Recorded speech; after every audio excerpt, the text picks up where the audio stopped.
I'm very honored to be here today to speak on this very important occasion on an extremely important topic. The world today finds itself at a major crossroads. On the one hand, new vistas have opened up for mankind with new developments in science and medicine following the COVID epidemic, a growing interest among nations in space exploration with China's Tiangong-2 space station and U.S. plans for a lunar orbital station. Major developments in high-speed rail and magnetically levitated trains, bringing the world ever closer together.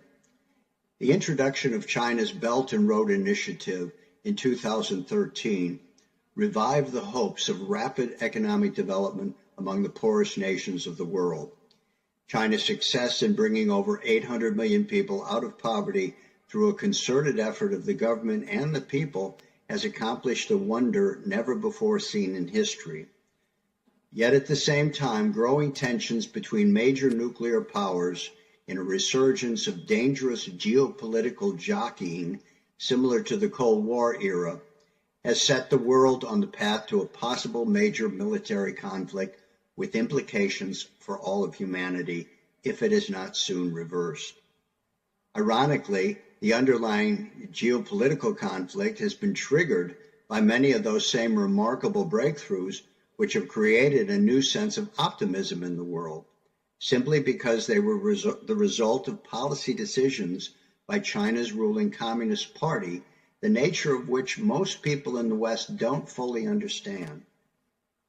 One would have thought that the recent 40 years of development in China would have allayed any fears by people in the West that China was a potential threat or even a rival, in spite of its rapid rise from poverty to prosperity. But old entrenched myths die hard, and the old images perpetrated during the Cold War linger on in people's minds, and these have been consciously fomented by certain elements in the Western elites who do not want to see China becoming a major influence in world affairs. This has very little to do with the issue of autocracy versus democracy as it's being portrayed by its proponents. Rather, it has everything to do with the question of whether the world will proceed on the basis of multilateralism and inclusiveness of nations, or will remain that limited neoliberal order controlled and manipulated by international financial elites based in New York and London and backed up by the military might of the United States and its allies.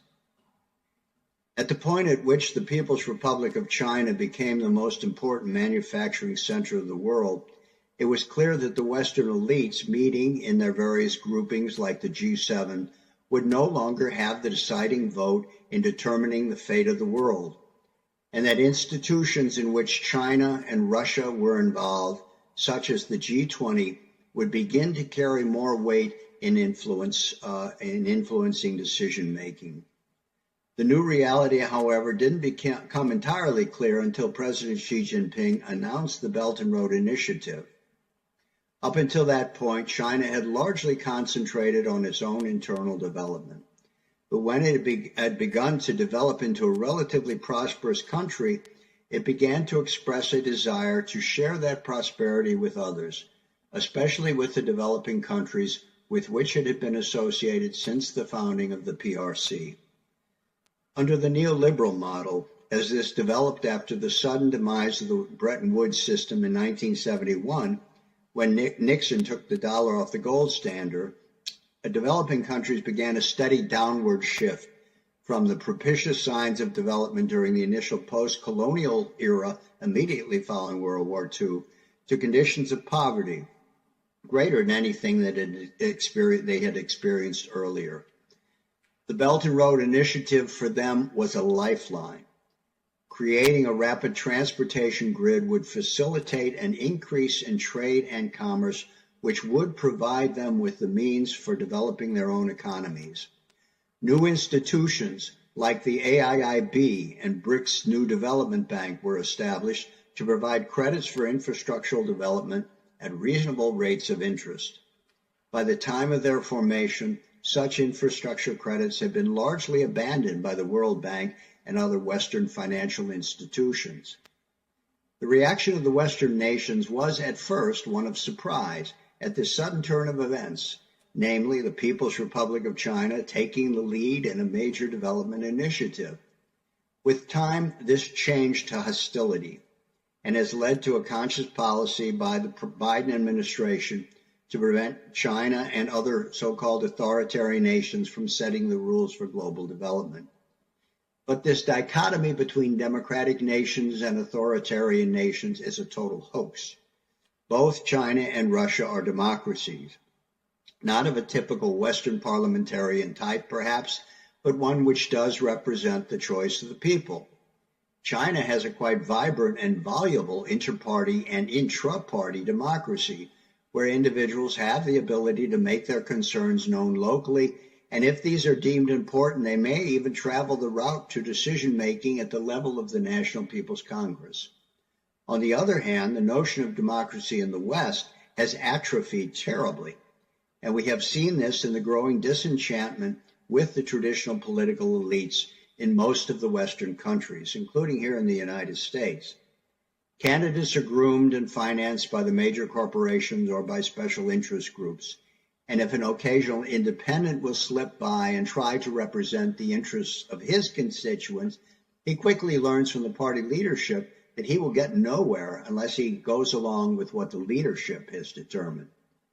The general criteria for a functioning democracy, of the people, by the people, and for the people, which was laid down by Abraham Lincoln and adopted for China by Dr. Sun Yat-sen, is rarely to be found in the Western countries.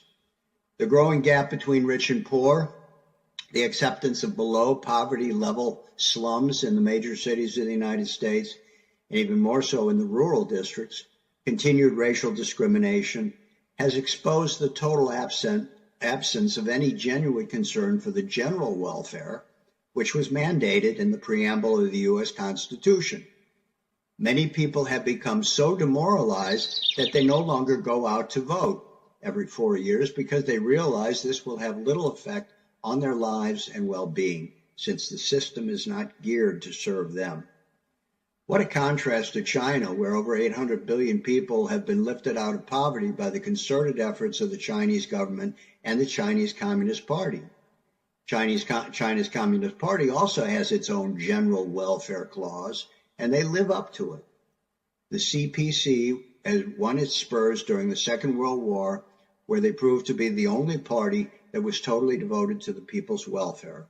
In the war against Japan, during the Civil War, and in their many decades of operation since 1949. While the pathway forward was not always clear, this commitment to people's livelihood has remained a guiding thread for the Communist Party. When the reform and opening up led to increased prosperity in the coastal regions, the party began the Go West initiative to spread prosperity to the central and western regions. And when the transportation grid was developed in these regions, there was a concerted effort to eliminate all the pockets of absolute poverty, utilizing the access to the new connectivity in the region, including e-commerce, to bring prosperity to the countryside, and in regions that were totally inaccessible, to build new villages in more accessible spots and bring the people and prosperity into their new homes. And now with the concentration on common prosperity, China is prepared to encompass the entire nation into a well-off society, transforming it into a modern socialist country in all respects, and providing a unique example for all impoverished countries the world over. But the path forward is fraught with many dangers, including the danger of military conflict between nuclear powers. This is something that must be avoided at all costs. Our task, therefore, is to make clear to the world the opportunities that are open before us if we proceed on the path of cooperation, and the dangers that lurk if we do not. With particular emphasis on the U.S.-China relationship, it is of crucial importance that these two giants find a way of resolving their present differences in seeking solutions in which both countries can benefit. The U.S. Congress has now finally passed a long-awaited infrastructure bill, repairing an economy, hopefully, that has been largely neglected for decades by our political leaders.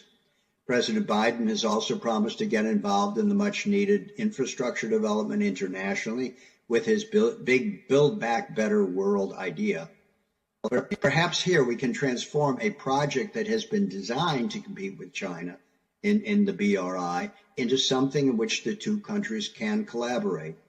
One possible target for such infrastructure cooperation might be the country of Afghanistan, which has been devastated by many years of war perpetrated by a U.S.-led alliance. President Xi's proposal for a global development initiative under the United Nations could well serve as an umbrella in which these two programs could begin to work together for the good of humanity, rather than at odds with each other.